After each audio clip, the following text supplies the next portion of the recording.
Consolidation sa mga estudyanteng may bagsak na grado, isinasagawa ng pamunuan ng Mangaldan National High School. Ang detalye sa report.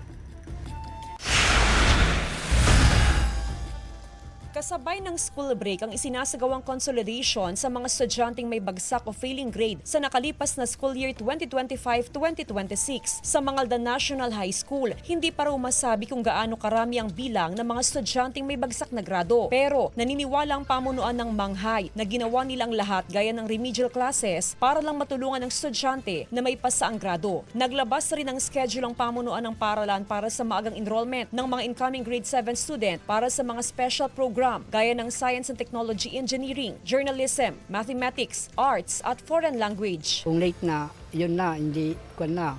Maraming taong dadagsa. Okay lang po naman para po makapag-ready na po sila para sa upcoming po nilang pasukan. Patuloy ang suporta ng pamunuan ng Manghay sa mga estudyanteng nais pang mapalawig ang kanilang kaalaman sa iba't ibang programang handog ng eskwelahan. Matapos ang 1-month uninterrupted vacation ng mga guro, ay sunod naman nilang paghahandaan ng mga aktibidad para sa pagsisimula ng school year 2026-2027. Magkaroon ng trainings, mag-distribute ng mga cards,